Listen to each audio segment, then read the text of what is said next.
Daqui a pouco começa no Supremo Tribunal Federal o julgamento de uma denúncia feita pela Procuradoria-Geral da República contra o ex-presidente Jair Bolsonaro e mais um grupo de pessoas.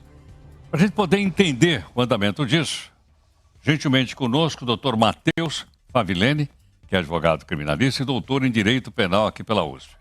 Dr. Matheus, muito obrigado por atender aqui o Jornal Nova Brasil. Bom dia, Heródoto. Eu que agradeço o convite, é uma honra falar com você e com seus ouvintes.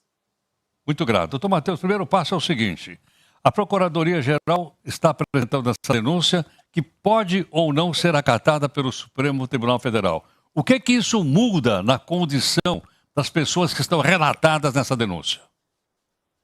Exatamente. O que acontece? Esse ato que o Supremo vai fazer hoje é o recebimento ou não da denúncia. E, caso a denúncia seja recebida, essas pessoas se tornarão réis, virarão réus com relação a esses crimes que estão descritos naquela denúncia, que são crimes contra o Estado Democrático de Direito, crime de dano e associação criminosa armada. Então, o ato de hoje é isso, não é uma condenação ainda, não é um julgamento final, é um julgamento apenas para admitir a acusação, dizer que estão presentes ali os requisitos para que a denúncia seja recebida e, com isso, seja iniciado um processo contra as pessoas que estão ali como réus. Doutor Matheus, esse julgamento é feito no plenário. A Procuradoria-Geral vai falar, os advogados de defesa também falam ou não? Exatamente. Esse julgamento ele é feito em plenário. O regimento interno prevê que as partes podem se manifestar oralmente, nesses casos, antes do recebimento da denúncia, e eventualmente também depois, se for recebida a denúncia, as defesas dos réus serão intimadas para apresentar um documento chamado resposta escrita acusação, que é a primeira defesa do processo.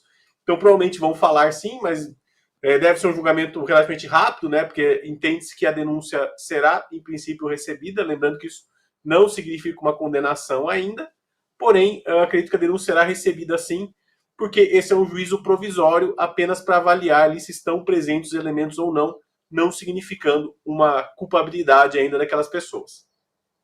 Doutor Matheus, uma vez aceita a denúncia, a defesa ainda tem algum recurso para discutir se deve ou não, se foi ou não uma decisão correta da primeira turma do Supremo Tribunal Federal?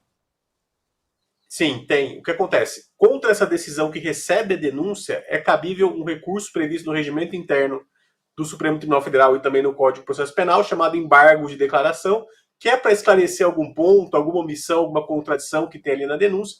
Então, sim, é possível haver esse recurso. E, tramitado esse recurso, terminado esse recurso, daí sim as defesas serão intimadas para apresentar a resposta de acusação, que seria a primeira defesa no caso, como é um julgamento em plenário, é aquilo que a gente chama de ação penal originária, ela segue um rito próprio, previsto no regimento interno do Supremo Tribunal Federal, e também no Código de Processo Penal.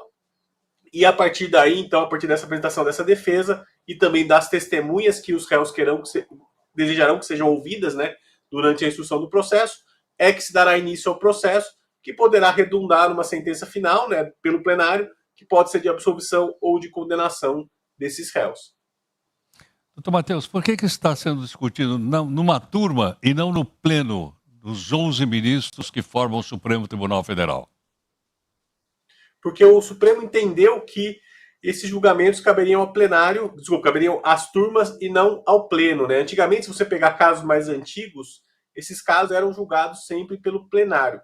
Mas, em razão do número de processos, o entendimento atual é de que caberiam às turmas, São duas turmas, tem um presidente e duas turmas com 5 ministros. Então, entendeu-se que caberia às turmas julgar essas ações penais ordinárias. Porque nós temos que lembrar que são muitas ações penais ordinárias decorrentes desses atos aí relativos ao 8 de janeiro, esses protestos, etc., porque são muitos réus, e cada um origina um processo. Lógico, nesse caso específico do ex-presidente Jair Bolsonaro, você tem uma denúncia com vários réus, mas em muitos casos você tem uma denúncia com réu único. E daí existe toda uma tramitação para esse processo, para que seja recebido, então por isso colocou-se nas turmas para agilizar, porque no plenário, lógico, o julgamento demora muito mais, porque são os 11 ministros, são poucas reuniões por semana, as reuniões das turmas são mais recorrentes, mais ordinárias, então acabam tendo uma velocidade maior por conta do número de processos, porque como o Supremo abarcou para ele todos esses casos relativos ao 8 de janeiro e aos protestos, o que acontece é que eles têm centenas de ações penais originárias para julgar com relação a isso. Matheus, até a decisão final, esse processo pode se estender por muito tempo? É mais rápido por se tratar de um ex-presidente da República? Qual é a sua avaliação? Olha, em regra, esses processos se estendem bastante, porque são quantidade de réus, quantidade de defesas, recursos cabíveis, toda essa tramitação acaba fazendo com que se estenda, mas eu acredito que o Supremo, dentro daquilo que for possível, vai tentar fazer o julgamento em um prazo razoável. Primeiro, porque todo o processo tem que tramitar num prazo razoável, isso seria o ideal, e segundo, por talvez questões de dar uma resposta para a sociedade, seja para absolver ou condenar essas pessoas, é importante que isso seja feito de uma forma célere, né, respeitando os direitos e garantias dos réus, né, respeitando o direito para a defesa, o contraditório, mas de forma célere para que a gente esteja a resposta, ali já tem uma resposta e diga se houve ou não esses atos e se essas pessoas devem ser condenadas ou não. Então, acredito que deve ser 1 ano, 2 anos no máximo, a gente deve ter o julgamento final desse caso. Matheus, agora uma hipótese. Suponha que o projeto de anistia seja aprovado. Mexeria com esse processo ou não? Olha, essa é uma questão bem interessante, tá? Porque você tem 2 discussões na anistia. Uma discussão, um debate seria para aqueles que estavam nos protestos, né, para as pessoas, digamos assim, comuns, entre aspas, que estavam ali protestando, participaram do Rio de Janeiro, e isso é o que está na lei, que está tramitando, o projeto de lei que está tramitando e que o Congresso Nacional vai discutir.